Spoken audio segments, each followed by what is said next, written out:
할렐루야, 주님의 이름으로 환영합니다. 이 귀한 하루 주님께서 허락해 주셨는데요.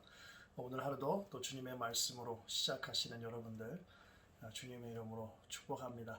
오늘 주신 말씀 함께 볼까요? 마태복음입니다. 마태복음 26장 1절부터 16절까지 말씀입니다. 마태복음 26장 1절부터 16절까지 말씀. 하나님의 말씀입니다. 예수께서 이 말씀을 다 마치시고 제자들에게 이르시되 너희가 아는 바와 같이 이틀이 지나면 유월절이라 인자가 십자가에 못 박히기 위하여 팔리리라 하시더라. 그때 대제사장들과 백성의 장로들이 가야바라 하는 대제사장의 관정에 모여 예수를 흉계로 잡아 죽이려고 의논하되 말하기를 민란이 날까 하노니 명절에는 하지 말자 하더라. 예수께서 베다니 나병 환자 시몬의 집에 계실 때에 한 여자가 매우 귀한 향유 한 옥합을 가지고 나와서 식사하시는 예수의 머리에 부으니 제자들이 보고 분개하여 이르되 무슨 의도로 이것을 허비하느냐. 이것을 비싼 값에 팔아 가난한 자들에게 줄 수 있었겠도다 하거늘 예수께서 하시고 그들에게 이르시되 너희가 어찌하여 이 여자를 괴롭게 하느냐. 그가 내게 좋은 일을 하였느니라. 가난한 자들은 항상 너희와 함께 있거니와 나는 항상 함께 있지 아니하리라.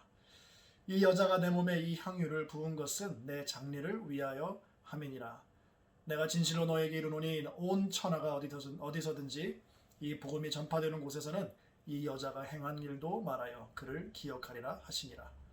그때 열둘 중에 하나인 가룟 유다라 하는 자가 대제사장들에게 가서 말하되 내가 예수를 너에게 넘겨주리니 얼마나 주려느냐 하니 그들이 은 30을 달아 주거늘 그가 그때부터 예수를 넘겨줄 기회를 찾더라.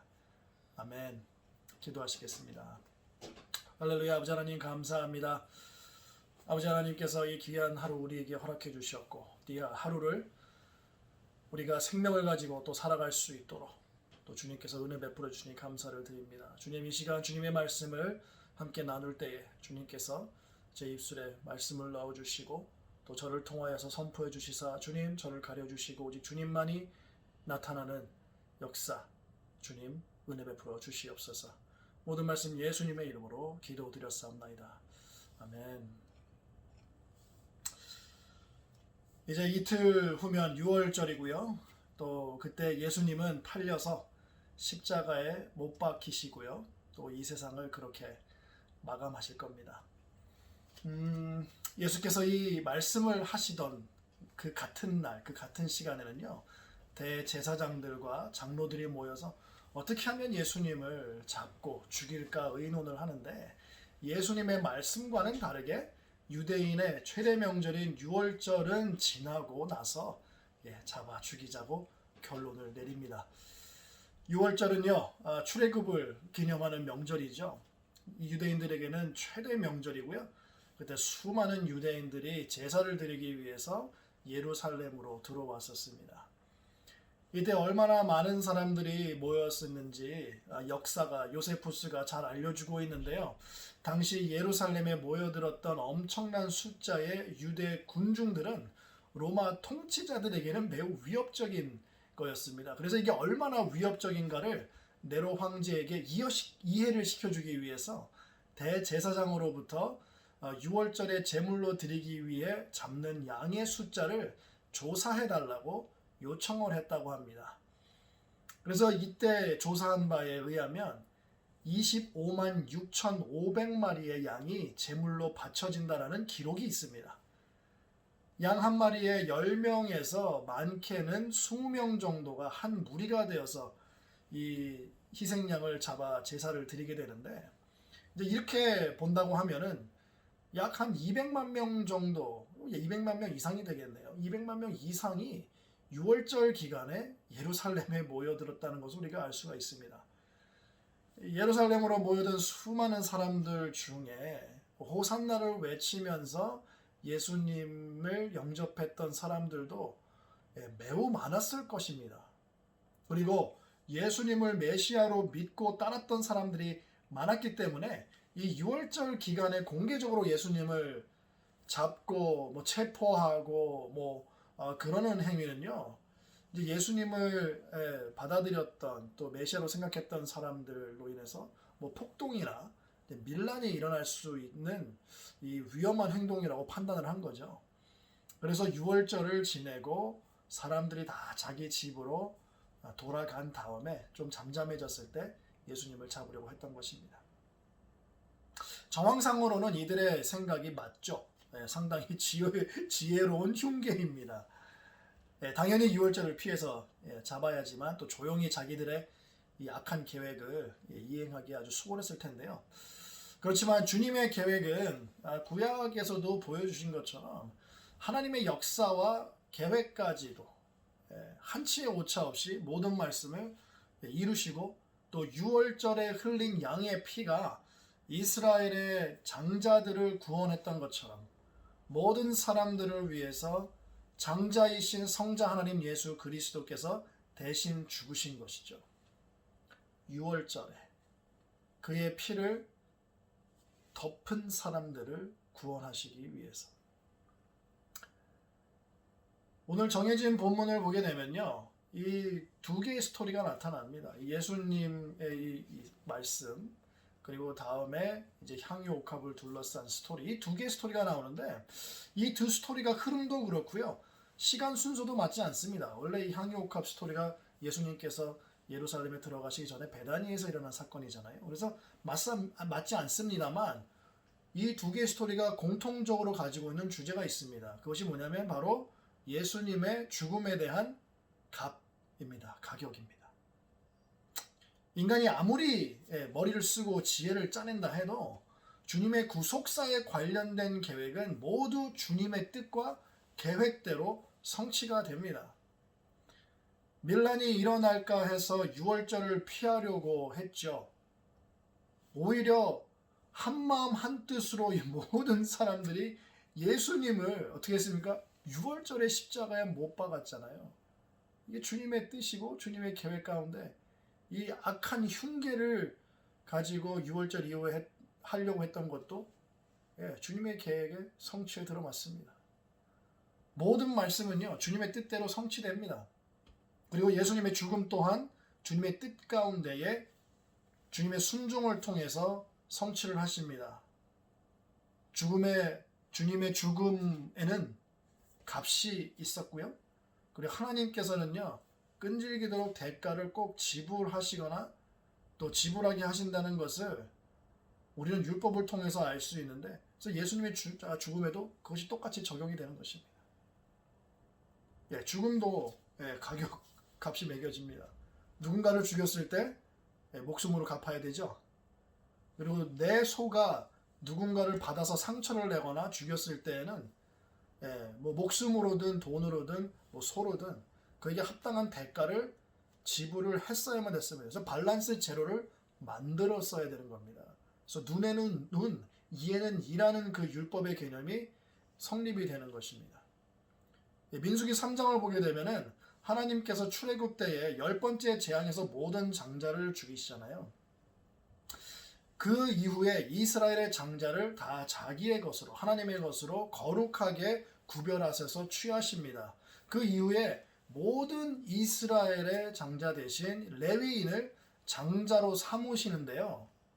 일일이 다 인구조사를 하십니다. 이스라엘 장자 인구조사 하시고, 그리고 레위인들 또 인구조사 하시고, 인구조사를 각각 해봤더니 이스라엘 사람들이 273명이 더 많이 나온 것을 보시고 하나님께서는 한 사람당 이 속전으로 계산을 해서 완전하게 계산을 마치십니다. 그래서 이스라엘에서 레위인을 장자로 삼으시죠. 그냥 하나님이시기 때문에 그냥 취하셔도 괜찮으신데, 하나님께서는 정확한 인구조사를 통해서 마지막 한 사람까지 모두 정확하게 계산하고 완벽하게 레위인을, 모든 이스라엘 사람들을 대신해서 장자로 삼으시는 것이죠. 이와 똑같은 방법으로 하나님께서는요, 모든 피조물의 장자 되신 성자 하나님 예수 그리스도를 완벽한 계산을 통해서 모든 인류를 대신하게 하십니다. 그 컨셉이 똑같이 십자가 구속사에 연결이 되는 것이죠. 적용이 되는 것입니다. 우리가 죽음으로 가야 하는 것을 예수님께서 대신 가셨고, 그리고 우리가 죽음으로 갚아야 된 우리의 죄값을 예수님께서 십자가의 죽으심으로 대신 갚아주신 것이고요. 그래서 예수님을 믿는 사람은 죽음에서 생명으로 옮겨지게 되는 것입니다. 본문에서는요, 예수님의 죽음을 은 30개나 향유로 값을 매깁니다. 우리 인간이 봤을 때에는 예수님의 죽음의 가치는 당시 일반인 2달치 월급 정도이자 노예 몸값이었던 은 30개 정도였고요. 그리고 일반인의 1년 정도, 1년 연봉 정도 되죠. 향유, 300데나리온. 향유를 깨서 부어드렸던 거는요, 이 사람들이 봤을 땐 너무 사치인 거예요. 근데 이 사람들은 예수님의 죽음과 여기서 연결을 짓지 못했죠. 이 주님의 타이밍, 그리고 인간의 타이밍은 너무나도 다릅니다. 너무나도 다른 것처럼 인류를 구원하기 위해서 오신 예수님의 목숨값에 대한 하나님의 계획은요, 인간하고 절대로 맞지가 않아요. 예수님의 죽음은 인류의 모든 사람들의 목숨을 구할 정도의 어마어마하고 놀라운 가치가 있는데, 인간은 그저 은 30개, 그리고 1년 연봉보다 낮은 가격을 매겨버립니다. 이 모습은 인간이 얼마나 우매하고 어리석은지를 보여주는 지극히 작은 일면일 뿐입니다. 왜냐하면 우리는 우리의 죄값을 절대로 갚지 못하고, 또 우리는 우리의 죽음의 값이나 죄값을 알지 못하기 때문에 그렇죠.